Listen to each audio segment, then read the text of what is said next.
Well, hello.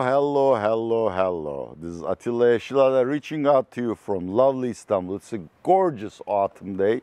It's very sunny and I am in Mesele Economy Studios. Why don't you show the rest of the studios? Well, don't show the guy who's carrying the umbrella, for Christ's sake. Show the backyard, would you? Yeah, Mesele Economy is collaborating on this video. My greetings to them. And this is their lovely studio where many Turkish wood movies are shot. Okay, let's get back to the subject, guys and gals. Today I'm going to talk about Turkey's refugee problem, actually immigration problem. It is probably going to be the first of a three-part series that talks about Turkey's social tensions, refugees, the ideological divide between Islamists and secularists, and of course Turkey's ethnic problems. Let's lay out the problem. What is Turkey's immigration problem? Roll back the clock about 10 years ago, right before the start of the Syrian war. Turkey had a population of about 75 million and had an immigrant population of maybe 1.5 million. These were our kin from Central Asia, Iraqis who fled from the war, Iranians who fled from repression, and an expat community consisting of the citizens of UK and Northern Europeans who settled because of the warm weather at the Aegean coast and Mediterranean coast. And then the Syrian war started, and all hell broke loose. Today, officially, we have 4 million Syrian refugees. And that's not all. We also have roughly 500,000 Afghan refugees. We have probably about 1 million coming from Africa, not as refugees, but with legitimate passports, as travelers, tourists, and staying here to work.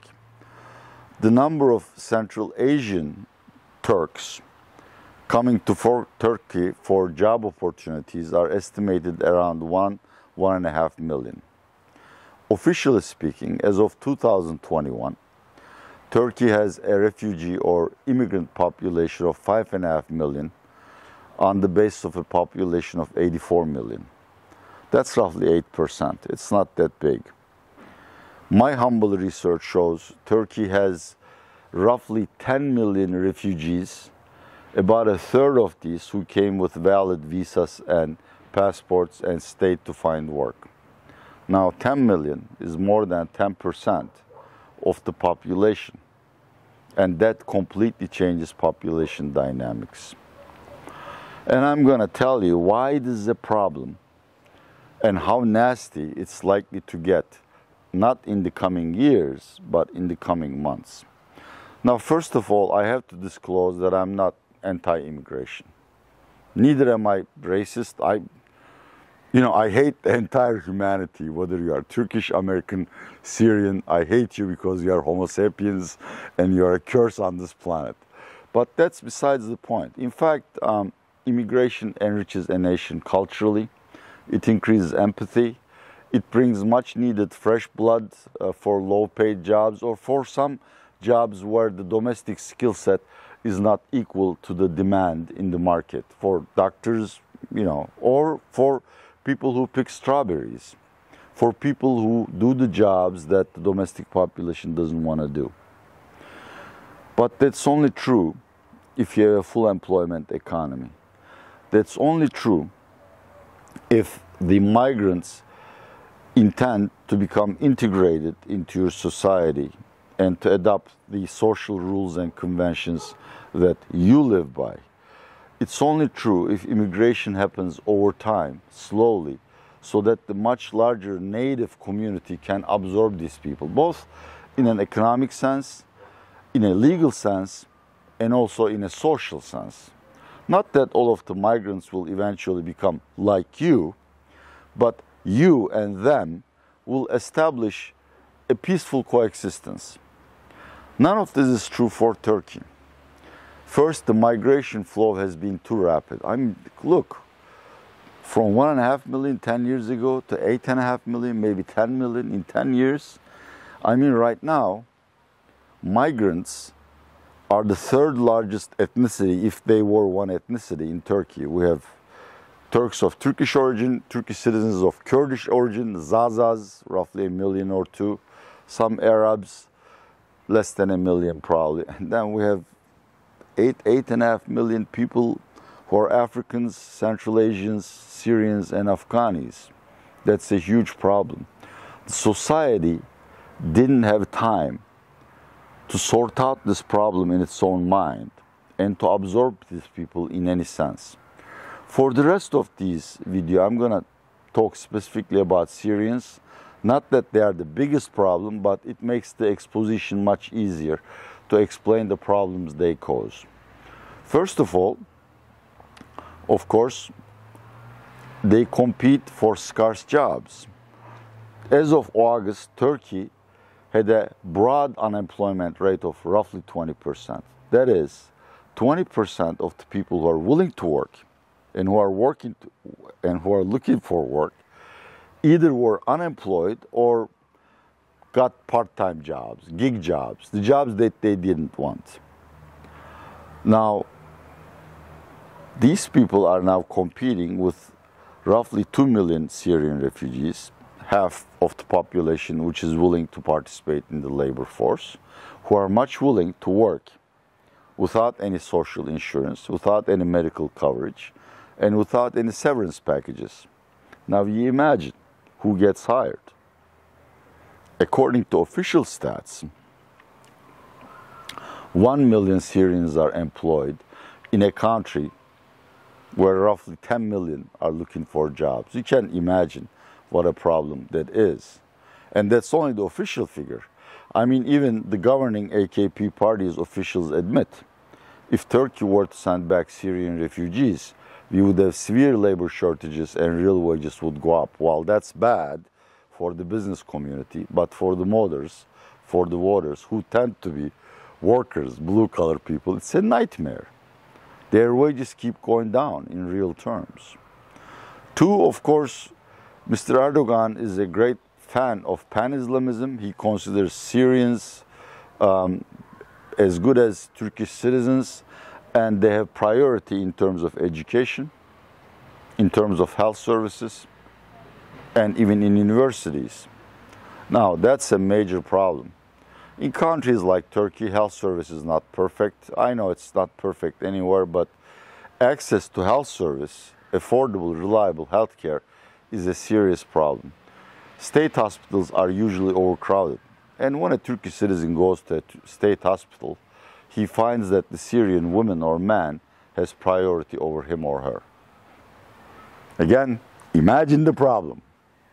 Three, the Syrians and Turks are Muslims. In fact, they share the same faith or denomination. We're both Sunnis, but the interpretation of religion is completely different. The Syrians and Afghanis, even worse than Syrians, have completely different social mores.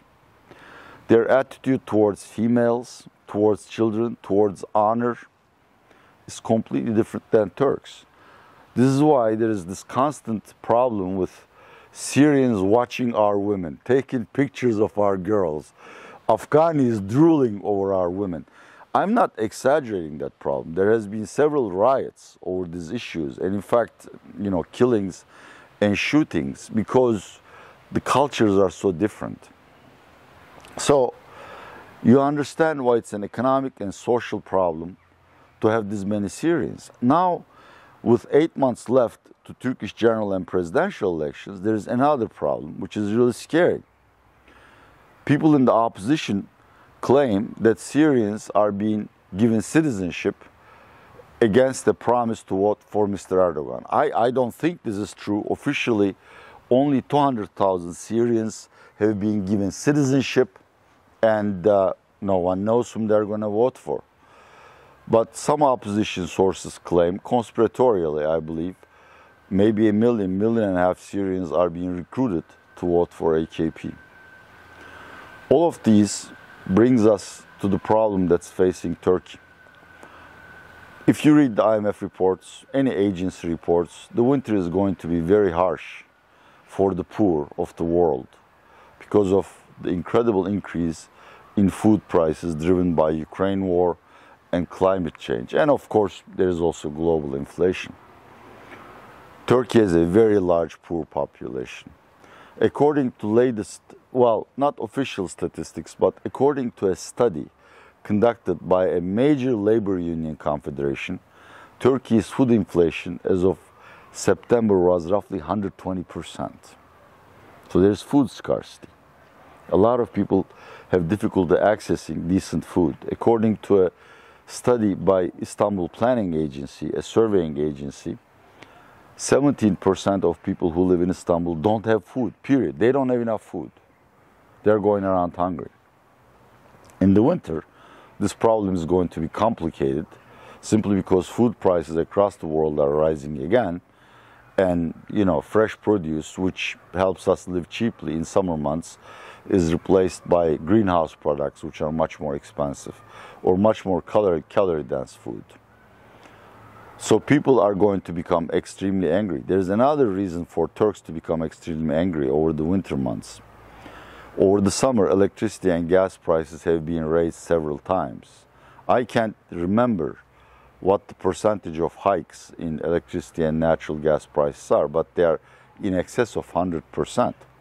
Now, in the summer, of course, we don't use much air conditioning. You don't need lighting that much. You don't heat your home, so you don't feel the burden on your budget of these rapid increases in electricity and natural gas prices. Come winter, we're all going to suffer from it. And you know what happens when people get angry and frustrated? They take it out on others. And in Turkey, the others are Syrians and Afghanis, in other words, the migrants. Therefore, I'm very afraid of large-scale social unrest. This is the winter problem, and this has happened in many other countries. As we approach elections, these rumors about Syrians being given citizenship so they can vote for Erdogan is going to proliferate. As I've said, it's not true. It probably won't happen, but this is the rumor mill. So aggression against Syrians or Syrians becoming part of the political debate is a huge social problem, and it could lead to further social unrest. Finally, there is a huge and longer-term problem. Studies have shown that if refugees live in a country for 5 years or more, they are very unlikely to return. In the case of Syria, this is 100% true because these people have no place to return to. Assad have burned down their houses and bombed their towns to, wreckage. So they have no place to go. There is really no legal and humanitarian mechanism to send these people back. And according to polls, 90% of the Turkish population want these people in their own countries, not in Turkey. So we're talking about a huge long-term social problem. The problem is exaggerated by the fact that we brought the Syrians in, but we don't have the facilities to train them, both in Arabic or in Turkish. We don't have decent jobs, not only for Syrians or Afghanis, but for our own people. So where is this heading? This is heading in the direction of the origination of America's Italian and Irish mafias. Remember the Italian and Irish migrations to the United States? Their mafias emerged as organizations to defend these people, to cater to their social needs, to solve their need for protection, to work out their legal problems, and then they turned into mafias. In Turkey, this is what's going to happen to Syrians. Kids who are not educated are going to turn to mafia. They're going to turn to drug dealing or using narcotics, and very unfortunately to prostitution. Already in Istanbul, if you're just touring around as a tourist, you'd be flocked by destitute-looking Syrians or Afghanis begging you for money, for food, or help with some problems. So Turkey, because of Erdogan's policies and the vicious Syrian war, has settled itself with a problem that will nag its social conscience and lead to social frictions for the next 10 years. Isn't there a solution? There is one solution, but it doesn't lie with Turkey. The global community has to persuade Assad to an honorable peace where the opposition has a legitimate say in the governance of the country, so that these people can return to their countries under the monitoring of the United Nations or the auspices of the United Nations. Some reconstruction takes place, and at least half of the Syrian refugees decide they now have opportunities in their countries better than Turkey, and they go back, which would reduce social tensions in Turkey. Well, thank you very much. This has been the 200th video about the misery of living in Turkey, and I'm sure more will follow. If you like it, subscribe or push the like button. It helps with the YouTube algorithm. This is Atilla Eşlara saying goodbye from Istanbul with my deepest gratitude to Mesele Economy for helping me shoot this video.